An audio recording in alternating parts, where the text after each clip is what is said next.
This episode is brought to you by Google Health. Stop chasing someone else's definition of health. What matters is what's healthy for you. Google Health offers a new kind of coach built with Gemini for effortless tracking, sleep insights, and holistic coaching tailored to you. Visit googlestore.com to learn more and start a new relationship with your health. Requires Google account, Google Health app, internet, and Google Health premium subscription. Features subject to change. Availability and results vary. Not intended for medical purposes. Works independently of Gemini apps. Check responses for accuracy. Vous écoutez Après le vide, le podcast qui aborde les conséquences des violences sexistes et sexuelles sur nos vies. Je suis Romane, sophrologue spécialisée dans l'accompagnement des victimes de VSS, et ici, des personnes qui ont vécu ces violences viennent raconter leur histoire et ce que ça a changé dans leur vie. On en parle simplement, sans tabou, pour déculpabiliser et surtout comprendre comment ces violences marquent nos corps, nos esprits et nos quotidiens. Parce qu'il y a autant de vécus que de victimes, et que chaque histoire mérite d'être racontée et écoutée. Il y a 2 épisodes par mois, et si le podcast vous aide ou vous parle, le meilleur moyen de le soutenir gratuitement, c'est de lui mettre la note de 5 étoiles sur votre plateforme d'écoute préférée. Merci. Bonjour à toutes et à tous, j'espère que vous allez bien. Bienvenue dans ce nouvel épisode d'Après le vide. Aujourd'hui, je reçois Laetitia qui a choisi de venir témoigner de son vécu au sein d'une relation marquée par des violences psychologiques, du chantage émotionnel et des viols conjugaux. Elle nous parle aussi de l'après, avec l'amnésie traumatique, la levée progressive des souvenirs, la dépression, les idées noires, la fatigue et plus largement les conséquences durables que ces violences ont eues sur sa vie. Laetitia revient également en détail sur la justice restaurative, un dispositif encore peu connu, qu'elle a choisi d'entreprendre plusieurs années après les faits. Elle nous explique ce que cette démarche lui a apporté, ce qu'elle lui a permis de comprendre et la place qu'elle a occupée dans son parcours de réparation. Je vous souhaite une bonne écoute. Bonjour Laetitia. Bonjour. Comment tu vas ? Ça va et toi ? Ça va, merci. Je te remercie d'avoir accepté de venir raconter ton histoire au micro du podcast. Avant de commencer, est-ce que tu pourrais te présenter si tu as envie ? Donc, je m'appelle Laetitia, j'ai 31, pardon. Actuellement, là, je vis avec mon conjoint et un chien. C'est très bien. J'espère qu'il va pas faire beaucoup de bruit pendant l'enregistrement, mais... J'ai les miennes à mes pieds aussi, donc si jamais on a des bruits de pattes, c'est normal. Voilà, je saurais pas trop quoi dire de plus. En quoi c'était important pour toi de venir témoigner aujourd'hui ? Alors principalement parce que de manière générale, je me sens un peu seule dans ces situations-là. Alors j'ai des amis qui ont vécu aussi des violences, mais qui sont pas forcément de la même nature que moi ou qui le vivent bien différemment de moi. Ouais. Et du coup, des fois, j'ai l'impression d'être extrêmement fragile par rapport à toutes les personnes qui sont autour de moi, qui, elles, vivent une vie... quand on en parle, elles vont très très bien par rapport à moi. Ouais, d'accord. Ok. Et bah du coup, est-ce que tu peux nous raconter ce qui t'est arrivé, s'il te plaît ? Oui, alors... J'avais 18 ans, j'étais en fin de terminale. Ouais. Alors c'était dans un contexte assez particulier parce que j'avais avorté 3 mois auparavant. Ok. Et j'ai des problèmes de santé qui font que avec le stress de l'avortement, il y a un peu tout qui est parti en couille et j'étais très très fatiguée, très très déprimée. Et c'est ma période de vacances d'été où ils venaient tous les jours chez moi sans me demander si j'étais d'accord ou pas de venir qu'ils viennent. Et il se passe 2 ou 3 jours où ils me demandent et où je dis non. Et au fur et à mesure du temps, il commence à s'énerver vraiment beaucoup que je dise non. Ouais. Il commence à être très culpabilisant. Me dire que me demander si il me dégoûte, si je l'aime, me dire les gens qui s'aiment ils font ça, l'éternelle culpabilisation. Ouais. Alors j'ai essayé pendant très très longtemps de lui dire que j'avais pas la tête à ça, que j'étais très fatiguée et que j'avais avorté il y a 3 mois, donc c'était encore tout frais. Mais il avait beaucoup de mal à comprendre, il y avait beaucoup de cris, c'était très très fatigant.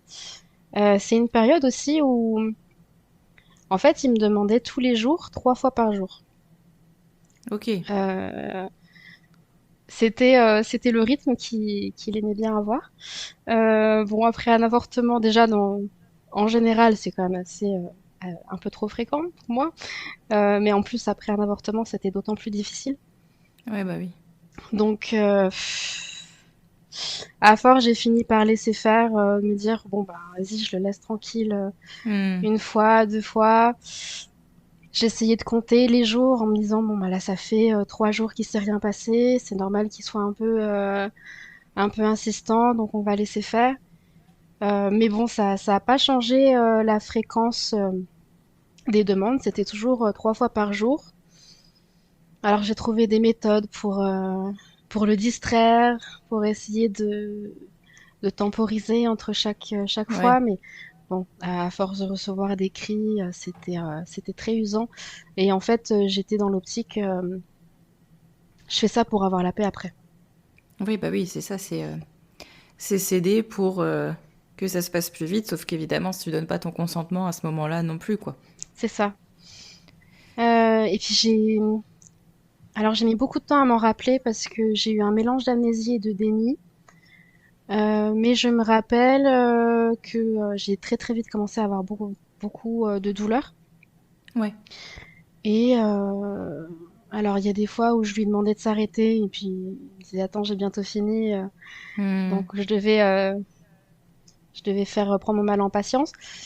Et il y a eu des fois où bah, c'était vraiment intolérable et j'insistais beaucoup pour qu'il s'arrête. Et donc là, bah, j'avais le droit au même traitement que quand je refusais. C'était il m'ignore pendant plusieurs heures, il me tourne le dos. C'était Ouais, traitement par le silence, comme ça tu vas culpabiliser, te dire que c'est ta faute et tout, alors que pas du tout, ouais. c'est ça. Et je me rappelle m'être endormie tellement de fois en pleurant dans mon lit en attendant qu'il ne serait-ce qu'il Hmm. me regarde, parce que des fois je me mettais vraiment en face de lui et c'était comme si j'étais invisible.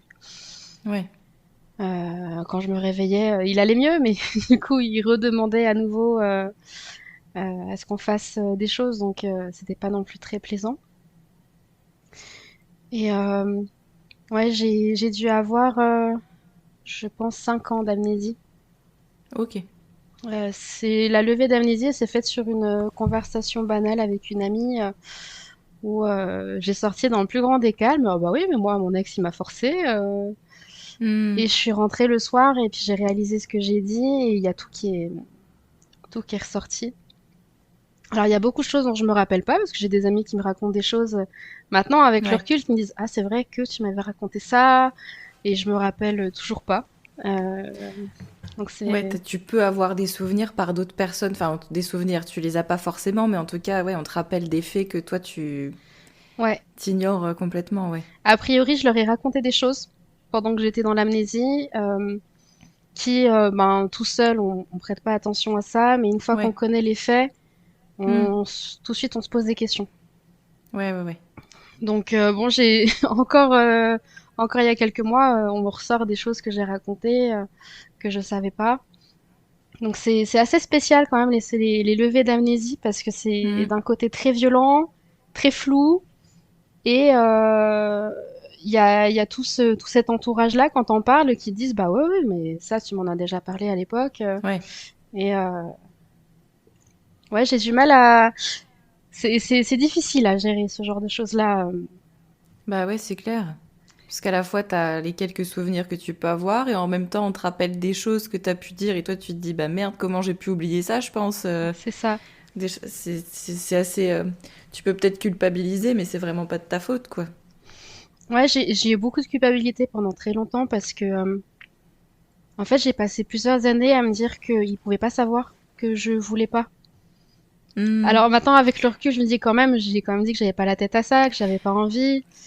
Bah, il y a plein de choses quand même qui font que même si on donne pas notre consentement, enfin, même si on dit oui, par exemple, qu'on dit pas non, euh, déjà, t'as tes douleurs, déjà, tu venais aussi d'avorter il y avait 3 mois, donc t'es pas forcément non plus dans un état d'esprit où t'as envie. Il y a aussi toute la gestuelle corporelle, enfin, à un moment donné, même si tu dis pas non et que t'es un peu dans le flou, la personne peut aussi se dire bah non mais là en fait tous les signaux sont au rouge et j'y vais pas quoi, c'est pas possible. Oui, alors des maigres souvenirs que j'ai, il me semble effectivement que je me laissais faire et que je faisais rien. Euh, Mais déjà tu sais l'image de pardon je t'ai coupé, mais déjà l'image de tu sais l'étoile de mer. Ouais, c'est ce que j'allais dire justement. Ah bah c'est typiquement des femmes qui se font violer en fait et qu'en fait les hommes sont là bah non mais elle fait rien, faisait l'étoile de mer, bah pose-toi des questions mon grand. C'est ça, ouais. C'est un peu ça, ouais. C'est comme ça que je le visualise en tout cas avec le recul. Après, j'ai pas des souvenirs très très précis des moments. J'ai surtout des souvenirs précis d'écrits. C'est vraiment, Ouais. c'est une image qui est restée ancrée. Et ça, par contre, j'ai pas eu d'amnésie dessus. J'ai toujours su que il y avait eu cette période de tension. Hmm. Et je sais qu'après ça, avant la levée d'amnésie, j'étais obnubilée par ce sujet-là. Je me renseignais beaucoup. Je connaissais toutes les théories, si on dort c'est non, si tout ça c'est non. Donc je connaissais tout Ouais. ça. Et des fois, il m'arrivait de me poser des questions. Et tout de suite, je me disais non, bah lui, il savait pas que je voulais pas, donc c'est pas pareil. Hmm. Et c'est en fait avec le recul et la levée d'amnésie, ça m'a conduit à me dire que bon, en fait, c'est pas forcément qu'il savait pas, c'est peut-être il a juste pas fait attention, mais dans tous les cas, il y avait des signes qui montraient que. Ouais. Donc ça m'a aidé, mais bon, sur le coup, il y a eu quand même beaucoup de culpabilité de m'être laissé faire sur le moment. Bon, on a travaillé beaucoup avec les psys, mais bon, c'était surtout l'épuisement qui a fait que je me suis laissé faire. Donc, Bah oui, et puis le fait aussi de simplement vouloir que ça s'arrête, vouloir la paix, entre guillemets, de se ouais, dire, bon, bah, en fait, je vais lui donner ce qu'il veut, et puis comme ça, il va me foutre la paix, il va me lâcher, et on peut passer à autre chose, quoi. C'est horrible à dire, je l'ai vécu aussi, mais c'est horrible à dire. ouais, c'est ça, c'est 5 minutes de douleur pour être tranquille Ouais. pendant quelques heures. Donc, bon. Mais ça a été un peu difficile à supporter et sur le coup, je l'ai beaucoup minimisé parce que j'ai toujours été convaincue que j'étais la seule. Hmm. Je me suis dit, bon, ben, c'est pas, entre guillemets, on s'entend, c'est pas si grave, dans le Oui, oui, je sens où, comprends. bon, s'il y a que moi et que il a changé, ça va. Parce que, en fait, sur les 4 ans de relation, ça a duré 2 mois. Hmm. Et après, effectivement, il y a toujours eu des tensions là-dessus, parce que ben, quand j'ai commencé à avoir mal, c'était compliqué. Ouais, Mais ça, c'est un truc que j'arriverai jamais à m'expliquer, c'est que du jour au lendemain, il est venu en me disant, à partir d'aujourd'hui, je te touche plus. ok. Et à partir d'aujourd'hui, c'est toi qui initie à chaque fois. Donc j'ai passé, Donc ça te rajoute une pression supplémentaire. bah pour le coup, j'ai passé la meilleure partie de la relation là-dessus. Pendant des mois, je l'ai pas touché, il s'est rien passé, Ouais. et je vivais ma meilleure vie, mais je savais que c'était très très difficile pour lui. Ok, non, parce que du coup, moi, je m'imaginais que potentiellement, d'autant plus avec cette pression, tu pouvais te forcer pour... mais non, toi, t'as fait l'inverse et t'étais en mode rien du tout. C'est ça. Donc ça, c'est très bien.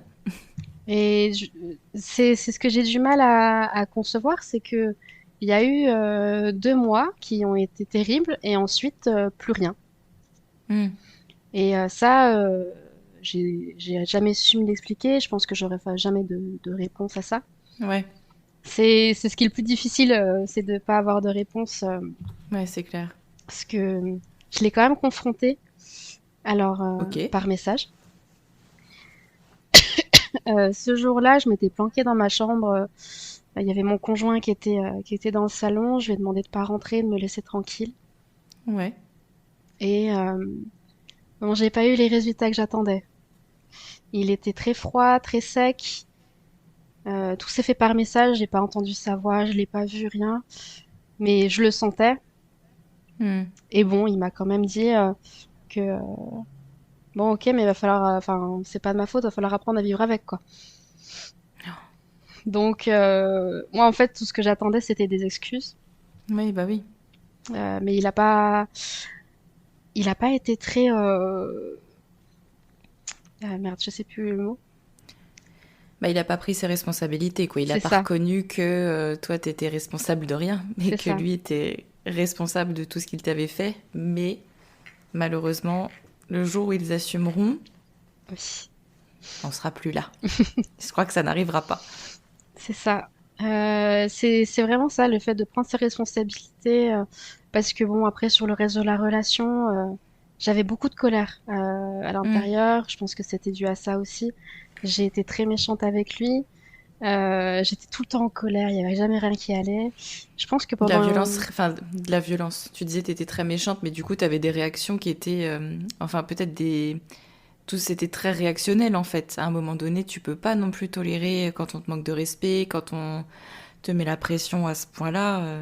C'est Et à un ça, moment donné, t'es obligé de riposter pour essayer d'avoir du répit, de la paix un peu. c'est ça. Et ma psychologue, elle me dit que probablement que mon système nerveux à l'époque était bloqué en mode Hmm. bagarre et que du coup, bah, à chaque fois, c'était une punching ball dès qu'il y avait un truc qui Ouais, allait pas. Donc ça, quand on s'est séparés, j'ai pris la responsabilité de ça. Je me suis excusée pour euh, pour mon comportement. Et en fait, j'attendais exactement la même chose de lui quand je suis hmm. venue le confronter. Donc ça a été déjà extrêmement douloureux de me rendre compte que bah moi j'ai mis mon ego de côté en me disant bah voilà j'ai mal agi, je suis désolée, mais lui il l'a pas fait. Donc ça a été très compliqué à gérer. Ouais. Alors il m'a quand même sorti oui mais t'es sympa, je savais pas que tu voulais pas. Maintenant avec le recul je me rends compte que c'est malsain. Ouais, bah oui, il serait peut-être temps de s'en rendre compte. Ouais. Bon, il s'est braqué quand je lui ai fait remarquer que je pouvais porter plainte pour ce qui s'est passé. Hmm. Et du coup, il a coupé court à la conversation. Alors, j'ai porté plainte, mais j'ai mis énormément de temps à le faire. Ok. Euh, En fait, comme j'étais Parce qu'en fait, convaincue... Pardon. lui du coup, pardon, excuse-moi, je te coupe, mais lui en fait, dans sa tête, c'était pas du viol en fait. Non.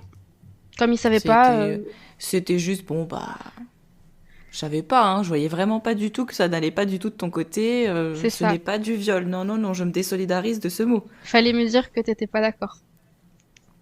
D'accord, bah oui, bien sûr. Bon. Faut tout faire à sa place. J'espère qu'il a évolué depuis. Mais ouais, j'ai mis beaucoup de temps à porter plainte parce que comme j'étais convaincue d'être la seule, je me dis ça sert à rien. Et puis moi, je voyais pas de réparation là-dedans en fait. C'était pas comme ça que je voyais une façon de me réparer. Mais j'ai eu des échos de personnes qui étaient dans la même école que lui, Ok, notamment un garçon qui m'a dit qu'il l'avait jamais connu, il l'avait jamais vu, mais qu'il savait qu'il y avait des bruits de couloir qui ok, faisaient que certaines personnes avertissaient les filles de pas l'approcher. d'accord. Et donc à partir de là, j'ai commencé à avoir des doutes. J'ai commencé à contacter celle qui a suivi sa relation juste après Ouais, pour savoir, parce que je sais qu'elle avait vécu des violences du même ordre. Euh, alors, bon, du coup, c'était pas la même personne. Il a ok. été très correct avec elle, mais ça a pas enlevé ce doute-là. Et en fait, il y a un jour où dans un contexte professionnel, je suis là en tournage, je dois filmer, et j'ouvre, c'est vraiment comme dans un film, j'ouvre la porte et je le vois en face. Oh merde. Et donc j'ai fait une crise d'angoisse. J'étais vraiment pas bien. J'étais à 2 heures de chez moi en plus. Et bah, retourner au travail le lendemain, c'était difficile parce que je suis restée en Bah état de ouais, choc pendant 3 semaines. Et c'est là où j'ai commencé, où j'ai décidé de porter plainte. C'est ok. quand j'ai vu l'impact que ça a eu de le croiser, où je me suis dit Ouais, ouais, ouais, bah ouais. je peux pas vivre comme ça. Et puis il y a des personnes peut-être qui ont vécu ça aussi de sa part. Donc il faut, je l'ai fait surtout pour les autres parce que je savais que moi j'aurais rien. Et effectivement, j'ai eu Ouais. un classement sans suite. C'est exactement ce que je recherchais. Je suis pas mécontente du verdict, Oui, donc je comprends. ça me va. Mais au moins j'ai fait ma part du taf. S'il y a quelqu'un Ouais, il y a une qui, trace, ouais. c'est ça, s'il y a quelqu'un qui porte Hmm. plainte, je sais que moi ça a apuré un peu une éventuelle plainte en plus. Et cette plainte, ça m'a ouvert quand même quelques portes dans un sens parce que alors, c'est une amie qui a eu un contact de justice restaurative Ouais, qui m'en a parlé et où j'ai dit, ben, si jamais tu peux passer mon numéro, ça m'intéresse. Et elle m'a très vite fait comprendre que si elle rejoint le groupe de justice restaurative, je pourrais pas le rejoindre parce qu'il faut que personne se connaisse. ok. Bon, j'ai été prise et pas elle, du coup. Euh, C'était de septembre à décembre l'année dernière que j'ai fait le D'accord. parcours. Alors ma mère, forcément, elle a flippé, elle a peur que je retombe dedans, que, que je réactive un trauma ou quelque chose comme ça. Mais bon, vu tout ce que je lis sur Internet en témoignage et tout, réactiver le trauma, ça va. Ouais. Et du coup, j'ai commencé le parcours de justice restaurative. Alors le seul regret que j'aurais là-dessus, c'est qu'il y avait personne, il n'y avait pas d'auteur de violence conjugale. D'accord. Il y avait il y a les deux animateurs, il y avait quatre victimes, quatre agresseurs et deux membres de la communauté. Ce qu'ils m'ont expliqué directement, c'est que les membres de la communauté, ça représente entre guillemets la société. C'est une façon de montrer que bah, dans ce cercle-là, la société, elle écoute tout le monde Hmm. et Ouais. que on est entendu. Et je trouve Ouais, que ouais. symboliquement, c'est super important d'avoir des gens comme ça. Ouais. Ça fait du bien dans un sens. Oui, c'est clair. Alors le seul souci, oui, c'est qu'il n'y avait pas de violence conjugale. Euh, c'était que concernant des enfants, là où j'étais. Ok. Alors Oui, donc il y sur, avait difficilement la possibilité de t'identifier ou de, je sais pas moi, retrouver des choses que tu avais pu vivre. alors ça a pas, c'est surtout au niveau des questions que je me posais. Ouais. Mais après, ça a quand même eu un impact d'avoir, même si c'était pas sur le même genre de, parce que sur les quatre victimes, il y en avait quand même une qui avait vécu ça enfant, une qui venait en tant que porte-parole de ses enfants, Ok. qui eux avaient été agressés par leur père et qui l'a dit à demi-mot, qui avait été agressée par son mari elle aussi, Ouais. et une qui a été agressée enfant, agressée par son mari et le mari a agressé ses enfants. Donc c'est très lourd comme Ouais, ouais, vécu. ouais. Et en face, en fait, dans tous les agresseurs, personne n'a caché ce qu'ils ont vécu quand ils étaient enfants. On voit très vite que c'est tous en face des écorchés vifs qui ont un vécu très très lourd. Hmm. Donc d'un côté, ça m'a poussé aussi à entrer un peu en empathie dans un sens.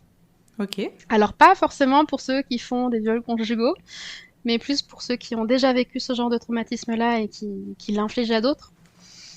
Même si je connais la théorie de tout ça, en pratique, c'est très compliqué à mettre en place. Ouais, ouais, ouais. Bah, et puis du coup, on dit souvent que ce sont des monstres, alors que pas du tout. Là, j'ai l'impression qu'il y a vraiment une démarche d'humanisation, en fait, derrière, de oui, ce sont des hommes violents, mais enfin, je veux dire, on justifie pas leur violence parce qu'ils ont vécu, c'est pas ça, mais en fait, il y a des choses qui viennent expliquer pourquoi il y a eu un passage à l'acte. C'est ça. Et évidemment, c'est pas pour les excuser ou pour dire, bon, bah, c'est pas grave, hein, c'est pas ce que je veux dire par Oui, là. oui. Et puis, en fait, il y a des entretiens qui sont assez longs avant d'intégrer le programme, où justement, ils font attention à pas intégrer de personnes qui sont profondément méchantes sur ce sujet-là, mais des Oui, ou personnes là, par contre, qui, il pourrait y avoir des pathologies, c'est ça. effectivement, en plus, ouais. Ils prennent des personnes qui veulent évoluer et qui veulent changer. Et en tout début de parcours, ils nous demandent ce qu'on recherche. Et c'est vrai que tous les agresseurs ont dit, moi, je cherche à comprendre la souffrance des victimes pour plus recommencer. Hmm. Alors, on voit vite que même s'ils cherchent à comprendre notre souffrance, ils l'ont aussi. Donc, dans un sens, je crois que tout le monde est entré en empathie avec tout le monde ce jour-là. Ouais. Euh, la première séance a duré 2 heures. Et au bout de 2 heures, toutes les victimes étaient, en fait, je comprends pas ce qu'ils foutent là. C'est Ouais. vraiment, Ah ouais. c'est, je vois pas ce qu'on a à leur reprocher, quoi. Parce qu'il y en a qui étaient pas passés à l'acte, il y en a qui étaient passés à l'acte, donc c'est différents degrés. Ouais, ouais, ouais. Et même celui qui est passé à l'acte, il a dit, bah voilà, j'ai fait ça parce qu'en fait, je reproduisais mon traumatisme, parce que j'ai vécu ça quand j'étais enfant, j'ai fait exactement la même chose dans la même posture, et bah, j'ai pris de la prison, c'est normal. Enfin voilà, Oui, donc ça existe aussi des personnes qui reconnaissent, c'est important de le c'est ça. savoir, quoi. Ouais. C'est là où j'ai trouvé que c'était très bénéfique, c'est que ça ajoutait un peu de paix et de légèreté. Hmm. Et les jours où ça va pas, je sais que ben, dans tout le groupe là, il y a plein de personnes qui nous ont entendus, qui nous ont écoutés et qui nous ont dit que bon ben voilà, c'était pas notre faute, enfin plein de choses comme ça. Ouais, ouais. Et il y a quelque chose, moi, qui m'a beaucoup touchée. C'est un des agresseurs qui l'a dit, mais tous les autres ont été d'accord avec. Et il l'a dit à toutes les victimes. C'est qu'on est tombé sur des pervers. Hmm. C'est contrairement à eux qu'on fait la démarche de venir, de se montrer face aux victimes et de potentiellement recevoir leur colère, donc de se remettre en question et tout ça. Nous, on est tombé sur des pervers qui ne feront jamais ce pas-là vers les victimes. Ouais. Et cette phrase-là, du coup, quand ça va mal, c'est ce que je me dis. C'est, ça aide à pas se sentir coupable, ça aide à se sentir mieux. Ouais, je comprends. C'est Après, c'est pas forcément très facile parce que ça ramène, ça refait remonter énormément de choses. Et puis, quelques semaines avant, j'avais eu une deuxième levée d'amnésie sur un autre événement d'avant. D'accord. Donc, c'est pareil, c'était un peu compliqué à gérer, mais ça a rajouté beaucoup de paix dans le quotidien, en fait. Ouais, même par rapport du coup à cette levée d'amnésie, ça a pu t'aider d'entreprendre ce parcours. Oui, mais en fait, j'ai pu. Alors, il y a le bâton de parole. Tant qu'on a le bâton de parole, on n'a pas le droit de nous couper. J'ai pu Ok. faire mon petit monologue de 10 minutes, raconter tout ce qui s'est passé, où j'ai pu dire que, ben voilà, après les agressions, j'ai pris beaucoup de poids, j'ai pris 30-40 kilos, que Ouais. aujourd'hui j'arrive pas à reperdre, qui sont difficiles à accepter. J'ai parlé, j'ai parlé de mes idées suicidaires, j'ai parlé des mutilations et tout, et en fait, ils m'ont juste écouté. Hmm. Et ça fait du bien, en fait, d'avoir des gens qui écoutent et qui disent rien et qui jugent pas et qui Ouais. vont pas mettre leur grain de sel. Donc ouais, ça a fait beaucoup de bien et en vrai, je conseille à tout le monde de pouvoir, enfin, d'essayer de rentrer dans un de ces groupes-là parce que ça change beaucoup de choses, même si c'est pour d'autres sujets, parce que ça peut être des vols ou des choses comme ça. Ils sont pas que Ah ouais, sur les ok, c'est violences. ouvert sur plusieurs sujets C'est aussi. ça. Ok. De ce que j'ai compris, ils proposent un sujet et ensuite la hiérarchie accepte ou pas. Ok. Et donc là, ça faisait 3 ou 4 ans qu'ils proposaient ce sujet-là et où la hiérarchie était très très frileuse parce que justement, il y a toute la notion traumatique et le risque de tomber sur un Ouais. pervers en face. Hmm. Tu parlais des conséquences, pardon, tout à l'heure. Est-ce que tu peux peut-être revenir un petit peu sur les conséquences que tu as pu Ouais. avoir, toi, de ton côté? J'avais beaucoup de tristesse quand j'étais pendant l'amnésie, beaucoup de tristesse et de colère. Alors de tristesse envers moi et de colère envers lui. Ouais. Alors ce qui est compliqué, c'est que pour la prise de poids, on n'a jamais vraiment su parce que j'ai eu du coup des problèmes de thyroïde pile à ce moment-là. Donc est-ce que c'est ça ou est-ce que c'est Ouais. le traumatisme qui m'a fait prendre du poids? Mais après, voilà, avec le recul, je me dis quand même, quand on s'est séparés, donc 3 ans plus tard, j'ai arrêté de prendre du poids. Ah oui. Donc je me dis qu'il y a quand même un lien.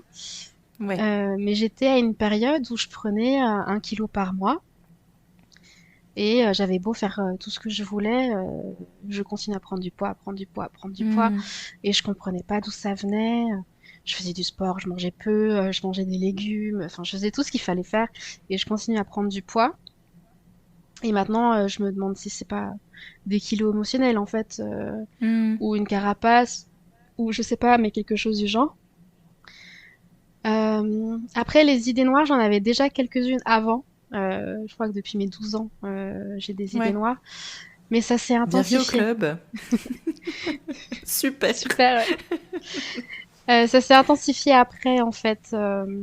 Et je sais qu'il y a eu un jour où on s'est disputé très fort. Et alors, j'ai pas été très subtile.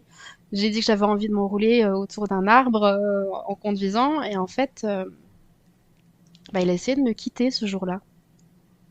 Ok. Et du coup, j'ai vite compris que c'était un tabou. Donc j'en ai Hmm. jamais reparlé.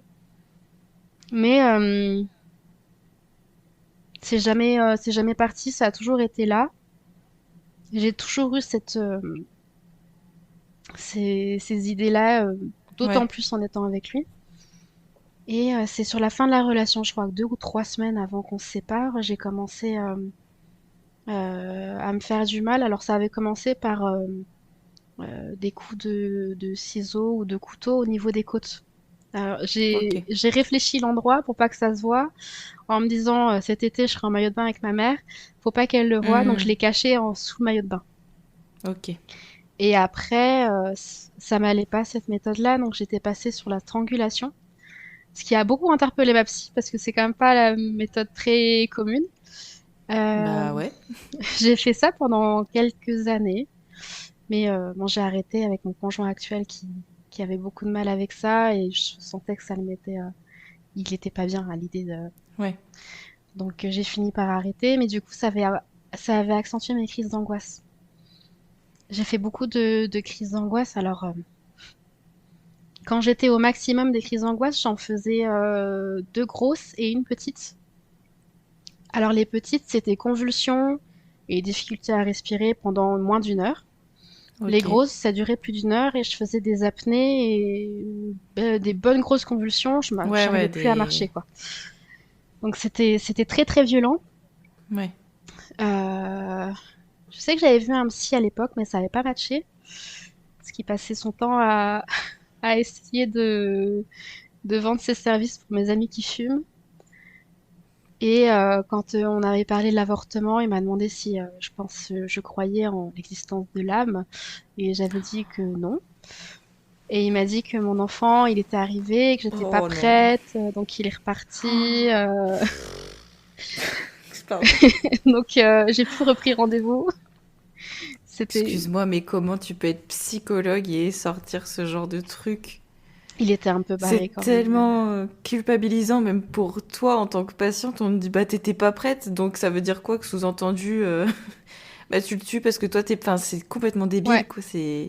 Du coup, C'est j'ai comme quand on arrêté dit que le psy. les petits bébés, ils s'incarnent dans les familles qu'ils choisissent et que du coup, donc en fait, toutes les personnes qui subissent de l'inceste, des viols, etc., bah, on l'a voulu dès le départ, en C'est fait. C'est ça. notre âme qui a dit, allez, on y va, on le prend. Après, j'avais vu ce psy-là avant la levée d'amnésie. Donc peut-être Ouais. qu'avec la levée d'amnésie, ça aurait. Mais je pense pas qu'avec lui, ça aurait Bah, je matché. pense que t'as bien, ouais. Je pense C'est. que t'as bien fait d'arrêter avec lui parce que peut-être que ça aurait été pire encore avec Ouais. justement la levée d'amnésie. Hmm. Là, alors j'ai deux psychologues parce que j'ai commencé avec le CMP Ok. parce que alors c'était un peu après le confinement parce que le confinement c'était la meilleure période de ma vie. Mais après le confinement, j'avais pas de travail parce que j'étais en service civique juste avant le confinement. Ouais. Donc le service civique s'est terminé pendant. Et puis je tournais en rond dans l'appart. Puis progressivement, de plus en plus, j'avais envie de sauter de la fenêtre du troisième étage. Donc je me Hmm. suis dit peut-être aller voir un psy, c'est pas mal. Oui. Donc par chance, j'ai eu rendez-vous dans les 3 semaines. Je sais que c'est Waouh. très rare. On m'avait dit 3 mois d'attente, j'ai eu 3 semaines. Donc j'ai pu être suivie par une psychologue. Alors je suis encore suivie par elle. Je pense que on arrive sur la fin de l'accompagnement. Je sens que je Ouais. commence à tourner en rond avec elle, mais on a fait énormément de chemin depuis parce que ça fait quand même bientôt 6 ans que je suis suivie. Ouais. Et quand j'ai commencé à avoir un salaire acceptable, j'ai pris une autre psychologue qui est la psychologue de mon petit frère aussi. Ok. Et je savais que ça allait matcher avec elle parce que je l'avais déjà vue dans les salles d'attente quand j'attendais avec mon frère et je l'ai toujours trouvée très douce. Hmm. Et elle fait de l'EMDR, elle. Donc Ouais. on traite beaucoup du coup les souvenirs avec l'EMDR, ce qui aide. Mais bon, je trouve que ça fait pas tout. Hmm. Euh, mais je sais que chez elle, il n'y a jamais de jugement ni rien. Elle va pas me mettre dans mes retranchements comme Ouais. l'autre psy du CMP qui des fois va essayer de pousser un peu, même si je suis pas encore prête à admettre certaines choses, va pousser Ouais, je vois. un peu trop fort des fois. Mais je trouve qu'elles se complètent très bien du coup les deux ensemble. Il y en a une où quand je ressors j'ai l'impression d'avoir fait un câlin pendant 1 heure, et l'autre où on a bien bien bossé pour la séance d'après avec. Ouais. Donc bah, maintenant ça va, je suis entourée de bons médecins, de bons professionnels pour m'accompagner, donc c'est super, mais c'est vrai que j'ai eu plusieurs années où du coup c'était très compliqué Hmm. de gérer toute la partie émotionnelle là-dessus. Alors je mentirais si je disais que j'avais plus d'idées noires. Je pense que ça j'ai appris à vivre avec. Mais bon, le fait d'avoir le suivi psy, d'avoir fait la justice restaurative, de d'avancer aussi dans ma vie personnelle, ça Ouais. aide beaucoup aussi. Après, au niveau des impacts que ça a pu avoir, je sais pas si j'ai eu des crises de boulimie ou je sais pas. J'ai l'impression que oui, mais c'est pas non plus hyper violent comme d'autres. Ouais. J'ai des amis qui font des crises de boulimie. Elles m'ont dit qu'elles sont capables de manger du plastique. Bon, Hmm. moi, je tourne pendant 10 minutes dans la cuisine si j'ai pas de gâteau, et puis si j'en trouve pas et j'arrête. Donc Ouais. c'est pas non plus. Mais bon, voilà, j'ai eu des frénésies alimentaires qui font que ben j'ai essayé aussi de perdre du poids par des diététiciennes, rééquilibrage alimentaire, tout ça, ça a fonctionné un temps. J'ai fait de l'hypnose, c'est pareil, ça a fonctionné un temps.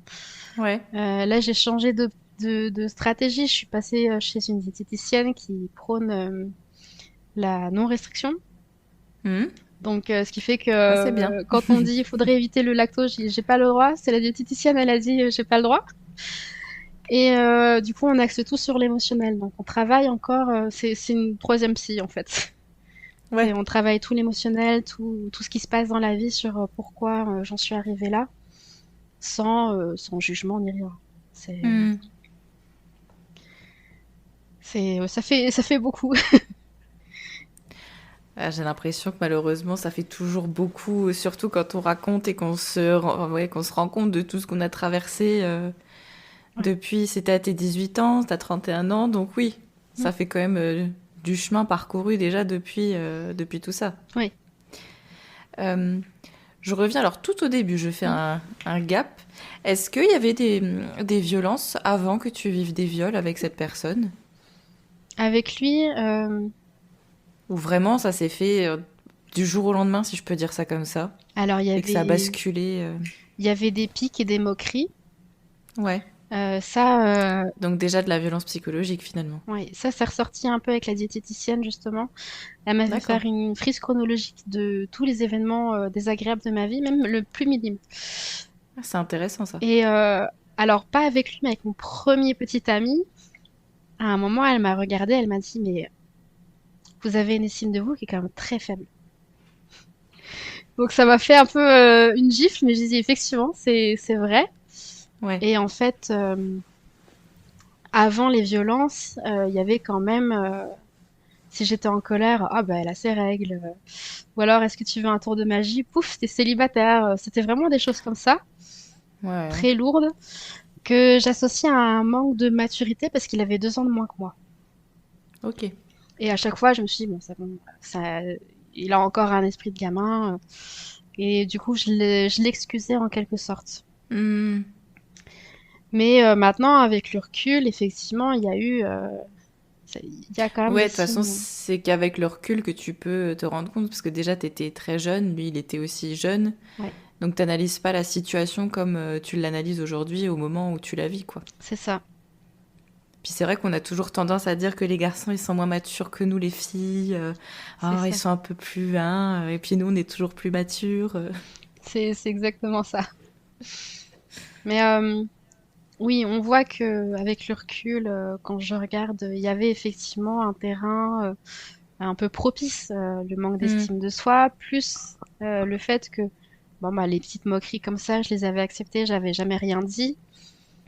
Bon, c'est forcément ça laisse la porte ouverte. D'autant plus qu'il n'était pas forcément non plus très respectueux dès le début. Je sais Hmm. qu'il jouait à être très ambigu avec une fille et il y a un mec qui était allé voir cette fille en disant ça se fait pas, t'as un copain et tout. Mais en fait, bah moi j'étais là et je les voyais faire et j'ai dit mais je suis pas d'accord avec ça. Ouais. Donc quand je me suis énervée, il a dit ok je la vois plus, c'est bon, y a pas de souci. Mais en fait je lui ai pas demandé de plus la voir, je lui ai demandé d'arrêter ce comportement-là. Oui, oui, oui. Et il y a eu des périodes où je pense que je fais de la dépression saisonnière et en hiver j'étais toujours très très triste. Mhm. Et lui, son premier réflexe, c'est de partir. Il voit quelqu'un de Ok. triste, il fuit, ça, je l'ai bien compris. Et il a fui dans les bras d'une autre fille. Alors, il a jamais rien fait avec lui, a priori. Mais un jour, cette fille, elle a vu que ça commençait à devenir un petit peu trop ambigu. Où elle lui a dit, Mhm. bah, reste comme avec ta meuf, la pauvre, quoi. Ouais. Et à ce moment-là, je sais que tous nos amis communs pensaient qu'on n'était même plus ensemble. Parce qu'en fait, j'étais assise par terre à la récré pendant l'intégralité de la récré, à rien faire. Puis lui, il Ouais. partait s'amuser avec elle. Donc, bon, il y avait quand même une porte ouverte sur le manque de respect. Oui, oui, oui. Ouais, mais ça c'est pareil. Je pense qu'à l'époque aussi, il y a le truc de se dire on est jeune, on n'a pas les réactions adéquates, etc. Alors qu'en fait maintenant, on sait que ça peut être à n'importe quel âge aussi qu'on vit ce genre de choses Ouais, et que c'est pas réservé qu'aux adultes entre guillemets la violence quoi. c'est ça. Et alors, je suis consciente d'avoir fait du chemin. Ma mère est fière de moi dans un sens parce que j'ai brisé le cycle de la violence qui était Ouais. générationnel dans ma famille. Ok. Mais de l'autre côté, bon, bah, si j'étais pas tombée sur mon conjoint actuel qui est respectueux, j'aurais pas réagi pour autant aujourd'hui. Hmm. J'ai juste eu un énorme coup de bol de d'avoir la bonne personne intéressée, quoi. Mais oh, bah, je pense que s'il me tapait dessus, je partirais pas parce que j'ai toujours ce problème d'estime. C'est quelque chose à régler en profondeur. Mais bon, je me rassure en me disant que j'essaie de briser le cycle quand même. Le jour où j'aurai des enfants, ce sera bénéfique. Ouais. C'est un peu le sacrifice, le sacrifice de bon bah tant pis, je vais vivre avec le poids, mais je vais faire en sorte que mes enfants plus tard n'aient pas ne répercutent pas non plus cette violence-là pour eux quoi. Ouais. Que tu les sensibilises le plus tôt possible par rapport à tout ça aussi peut-être. C'est ça. Ouais. Alors, j'ai pas d'enfant actuellement. Peut-être un jour j'en aurai, mais je sais que, par exemple, mon petit frère, on a 9 ans d'écart. Ok. Donc, j'ai commencé à lui apprendre beaucoup de choses quand il était très jeune. Je lui ai parlé justement des relations euh, de couple. Je Ouais. parlais de la charge mentale, je lui ai parlé du féminisme, de ce que c'était le féminisme, il fallait pas en avoir peur. Et il y a plein de choses qu'il a appris. Et en fait, ça nous a amené à une relation où dès qu'il a le moindre doute, il vient vers moi. Ça c'est cool. C'est-à-dire que des fois, il s'est posé la question, est-ce que je me suis bien comportée là? Et il me demande. Et je trouve que c'est... Je suis fière quand même d'avoir pu participer à l'éducation de mon petit frère avec Ah ma bah mère pour carrément. qu'il devienne comme ça. D'autant plus en sachant que mon père est un énorme macho Ok. et qu'il n'a pas réussi à embrigader mon frère.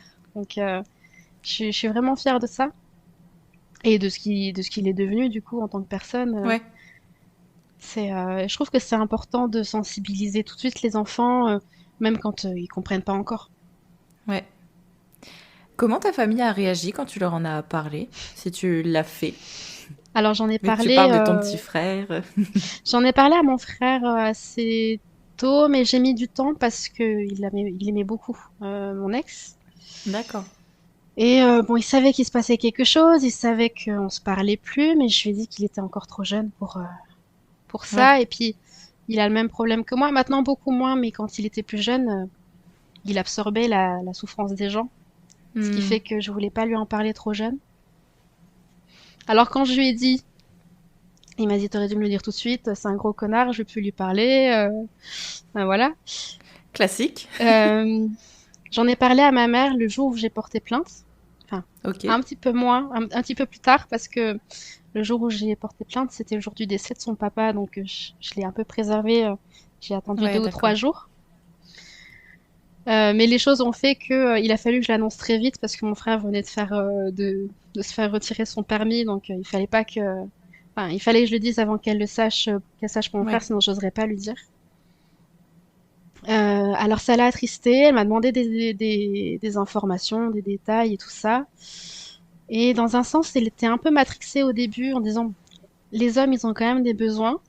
Et je lui ai Hmm. fait comprendre que quand même, j'ai eu 2 ans d'antidépresseurs, 2 ans et demi, Mon conjoint, enfin, pendant mes antidépresseurs, j'étais asexuelle et mon conjoint, il a rien fait, il est pas allé voir ailleurs. Ouais, Et il a pris son mal en patience. Alors, je dis pas que ça a pas été difficile pour lui, mais oui, il a pris son mal en patience et puis il a attendu. Et puis, entre-temps, ma mère, elle a divorcé. Et maintenant, elle a beaucoup changé d'avis. ok, Je pense que ça venait beaucoup de mon papa. ouais. Et justement, mon père, bah, il voit pas pourquoi j'ai porté plainte. Oui, bah si tu disais tout à l'heure macho, etc., effectivement, je Ouais. m'attendais un peu à ce genre de Euh, réaction. pour lui, j'ai pas porté plainte parce qu'on était en couple. Et du coup, ça fonctionne pas quand on est en couple. Ouais, le vieux cliché de comme c'est sa femme, entre guillemets, C'est ça, on peut faire un peu ce qu'on veut. c'est ça. Et en fait, ma mère m'en a jamais parlé, elle me l'a jamais dit. C'est quand j'ai posé la question qu'elle m'en a parlé. Mhm.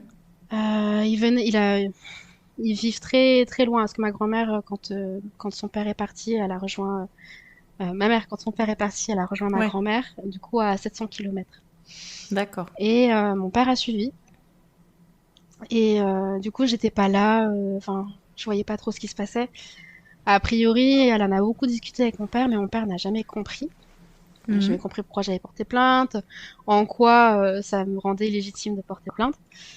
Ouais. Et un jour, il a fait l'aller-retour dans le week-end pour un festival qui était juste à côté de chez moi. Et je parlais de, on essayait de faire enfin, de souscrire à une assurance vie, mon conjoint et moi. Et moi, comme j'étais obèse, ils m'ont posé plein de questions.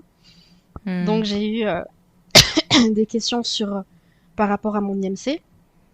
Ils ont vu que je faisais l'apnée du sommeil, ils m'ont posé des questions sur l'apnée du sommeil. Et ils ont demandé le compte-rendu du pneumologue. Et malheureusement, j'ai un pneumologue qui est extrêmement bavard et Mhm. qui a parlé de choc psychologique, d'antidépresseurs, de dépression et tout D'accord. ça dans son compte-rendu. Et j'en étais à ce moment-là où je venais d'apprendre que l'assurance me redemandait des questions. Et je ne savais pas encore le sujet, mais j'étais en train de dire, c'est certainement pour les troubles psychologiques. Ouais. Et en fait, au moment où je parle du compte rendu de la pneumologue, du choc traumatique, de l'amnésie, de tout ça, j'ai vu mon père lever les yeux au ciel, mais tellement fort que je me suis dit, Ouais. oula, il y a quelque chose qui va pas. Et donc j'ai envoyé un message à ma mère en disant, quelque chose me dit que mon père, il me prend pas au sérieux là par rapport à ça. Et elle dit, ben oui. Et à ce niveau, Mhm. enfin, il me croit pas du coup. Donc, Ouais. bon, pareil, j'étais un peu en état de choc à ce moment-là. Bah ouais, c'est clair. Et bah là, actuellement, avec mon père, il m'appelle toutes les semaines. Je ne Ouais. réponds pas. La semaine dernière, il s'est mis en colère. J'ai réécouté son message vocal. Il est, je pense, très en colère que je réponde pas. Mhm. Mais j'ai pas la force et j'ai pas l'envie non plus d'avoir une relation avec quelqu'un comme ça parce qu'en fait, le peu de personnes qui m'ont pas cru dans mon entourage amical, je les vois plus. Ouais, bah oui. Et pour moi, c'est le même traitement pour la famille. Bah, et puis c'est ton droit le plus total de ne pas vouloir de lui dans ta vie à partir du moment où il n'est pas en mesure de croire ce que tu as vécu. C'est ça. Et Mais c'est pas parce que c'est ton père qu'il doit avoir un traitement de faveur ou quoi. oui, bon. J'avais déjà l'optique de plus le voir pour d'autres raisons et tout, mais Ouais, ouais, en plus, ouais. j'aurais préféré qu'on me trouve ingrate ou quelque chose comme ça, plutôt que là on me trouve ingrate et que je veuille pas en parler parce que j'aurais toujours peur que, je sais pas, que mon grand-père il ait la même vision des choses. Ouais. Et du coup, j'oserais même pas me défendre pour le coup. Hmm. Donc ouais, c'est un peu compliqué la réception dans l'entourage. Je sais que mes amis ont très bien réagi. Alors il y en a une où elle a un petit peu moins bien réagi, mais avec le temps, ça s'est tassé. Puis elle m'a dit Ouais. elle avait compris la gravité de ce qui s'était passé bien plus tard. Hmm. Mais je sais que mon amie à qui j'ai balancé ça, le lendemain, je suis revenue et j'étais pas du tout pareille. Enfin, j'étais Ouais. presque venue en pyjama, quoi. Euh, et en fait, la plupart, et c'est des personnes qui se sont jamais rencontrées, donc je sais que elles se sont pas parlé entre elles. Et la Mhm. plupart m'ont dit, mais effectivement, maintenant, avec le recul, tu m'as raconté ça, et j'en avais aucun souvenir. Ouais, ouais, ouais. Et bon, le plus douloureux, ça a été d'en parler à mon conjoint, parce qu'on était ensemble à ce moment-là, quand j'ai eu la levée d'amnésie. Alors Ouais. déjà, il comprenait pas, parce que du jour au lendemain, je suis devenue un monstre, parce que j'étais tout le temps en colère. Dès qu'il disait un mot de travers, je pétais un câble. Je pleurais tout le temps. C'était vraiment affreux, autant pour lui que pour moi. Et il savait pas ce qui se passait. Donc au bout d'un moment, j'ai dû lui en parler. Et puis de toute façon, il fallait que je lui en parle. Ouais. Parce qu'il savait déjà que j'avais des douleurs, il savait déjà que j'avais des idées suicidaires, mais en gros, ça venait de nulle part, quoi. Et c'est là où il y a eu le plus gros choc, c'est que... Alors il m'a dit, j'ai pris des pincettes pour te le dire parce que j'avais peur que tu te mettes en colère, mais il m'a demandé si j'avais fini de lui parler, et j'ai dit oui, et il m'a dit, mais ça, je savais déjà. Ok. Comment ça, tu savais? Il fait, bah, tu te rappelles, le week-end, on est allé chez notre ami, tout ça. C'est le week-end où on s'est mis ensemble. Ouais. On a fait 2 heures de route ensemble et j'étais un moulin à paroles dans la voiture. J'étais vraiment un moulin à paroles et il m'a dit, bah, je pensais que tu me le disais à demi-mot, qu'il fallait que je le devine, mais tu m'as raconté plein de trucs dans la voiture et j'en suis Ok. arrivée à cette conclusion-là. Ok. Puis je dis, mais du coup, j'ai dit quoi? Enfin, qu'est-ce qui t'a, qu'est-ce que j'ai Ouais. dit qui t'a amené là-dessus? Il dit, je sais pas, je saurais pas te dire, mais je l'ai deviné quand tu m'as parlé. Hmm. Alors là, ça a été un énorme choc parce que j'étais très très loin de la levée d'amnésie. C'était 9 mois avant, je crois. Ouais. Mais bon, visiblement, j'ai balancé des choses que je sais pas quoi. Bah, c'est-à-dire qu'il y a un tel, je sais pas comment dire ça, déni entre guillemets, de choses pas intégrées, que peut-être t'en parles, mais tu te rends pas compte de ce que tu dis, alors que tu donnes des infos, etc., que tu conscientises peut-être pas, et au final, quelques mois après, ça explose et tu prends conscience et tu te rappelles Mm. réellement. Ce qui me, Ça c'est, fait un peu comme avec tes amis finalement, où t'as pas ce souvenir d'avoir pu dire des choses, et en fait, si t'as déjà dit quelques, c'est ça. enfin, donné quelques pistes entre guillemets. Ouais. Bah, là, ce qui me dérange le plus, dans un sens, c'est que il sait pas non plus, il sait plus me dire ce que je lui ai raconté. Ouais. Mes amis, ils savent à peu près me dire parce que bah, je pense que j'ai dit beaucoup moins de choses, donc c'est beaucoup plus facile de retranscrire. Mm.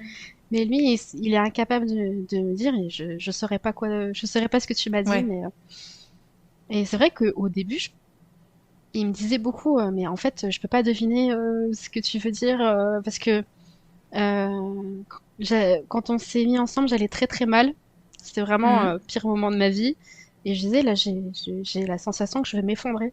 Et c'est, mais qu'est-ce que tu Ouais. veux dire par t'effondrer? Enfin, j'arrive pas à visualiser, j'arrive pas à comprendre. Pour moi, c'est très clair, c'est l'effondrement psychique, tout ça. Ouais. Mais lui, qui est très très loin de tout ce qui est psychologie, il comprenait pas. Et je sais que des fois, les propos que j'avais, il comprenait pas ces choses-là. Est-ce que ça peut être ça? Je sais pas, mais bon, visiblement, je parlais beaucoup en message codé à l'époque. Ouais, il a peut-être réussi à te décoder pour le coup et à assembler peut-être plein de petits morceaux que t'aurais pu parsemer finalement par-ci par-là. Et finalement, l'analyse, c'est que oui, il a deviné un petit peu ce qui avait pu t'arriver. Ouais, c'est ce qu'il m'a dit, c'est qu'il a pris les pièces de puzzle et qu'il a... Le petit poussé finalement. C'est ça. Après, ça a été très douloureux de lui en parler dans un sens parce que c'est un ami de lycée. D'accord. Et il faisait partie de notre bande d'amis à nous, de quand j'étais avec Ok. lui. Donc c'était un ami à lui à la base. Et bon, c'est toujours difficile d'en parler à des gens qu'on a connus au lycée. Hmm. Bon, j'ai repris contact avec certains et ça a été très très vite intégré et accepté. Et en fait, maintenant, Ouais. c'est lui qui est persona non grata. Donc, ça, dans un sens, ça me soulage un peu de me dire que bon, maintenant, je suis dans une zone, je suis en sécurité avec ces Ouais. personnes-là et c'est pas un sujet qui reviendra, quoi. Ouais, ouais, ouais. Est-ce que tu vois d'autres choses à ajouter que t'aurais peut-être pas dit mais qui te semblaient importantes d'être mentionnées? Je sais que on se dit toujours il faut que je dise ça, ça, ça, et puis en fait quand on parle on oublie la moitié de ce qu'on a envie de dire. Je sais parfaitement que j'ai oublié la moitié. C'est pour ça que je te le redis, voilà. Un truc qui me semble important, c'est que en fait, il y avait des signes quand j'étais dans le déni, notamment le fait que j'étais obsédée par ce sujet-là. Ouais. Vraiment, je, je lisais une tonne de témoignages dessus. Peut-être c'était une façon pour moi d'essayer de trouver le même genre de témoignage. Ouais. Le Ah ouais. témoignage de la nana qui dit pas vraiment oui, qui dit pas vraiment non, qui fait ça pour être tranquille, sans vraiment le dire Ouais. frontalement.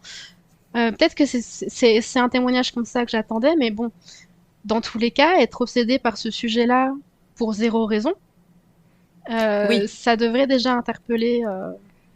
C'est pas quelque chose de commun, entre guillemets. C'est pas un intérêt léger, on va dire non plus. C'est assez connoté, effectivement.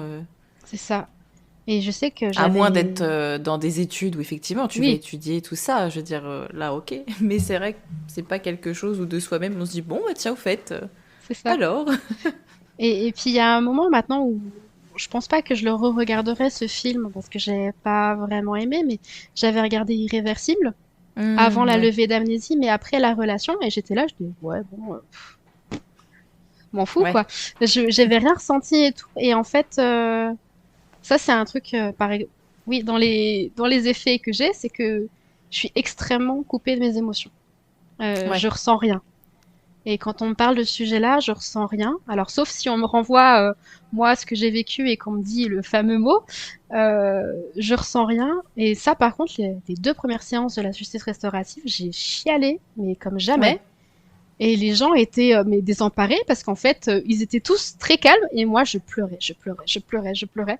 Et au bout de deux séances, tout va bien. Je suis à nouveau coupée de mes émotions, mais en fait, je pense que c'est aussi un réflexe de protection, mais je suis tout le temps coupée quand j'en parle. Et j'en parle comme si je dis, je suis allée chercher du pain à la boulangerie. Oui. Bah, il y a le Covid, de toute façon, c'est la dissociation. Mm, C'est pour tenir encore tout ça à l'écart, continuer ta vie malgré tout, mais effectivement, ouais, avec la distance nécessaire, on va dire. c'est ça. Est-ce que tu as un message à faire passer à toutes les personnes qui vont t'écouter? Ben, déjà qu'elles sont pas seules, qu'elles doivent pas Mhm. se sentir coupables. Alors, à mon sens, la voie judiciaire, c'est pas la voie rêvée pour avoir réparation. La réparation, c'est soi-même.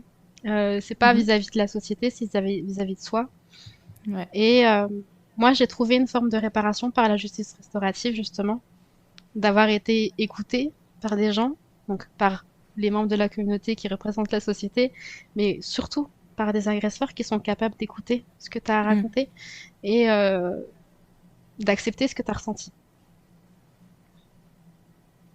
Merci Laetitia. Ben, merci à toi.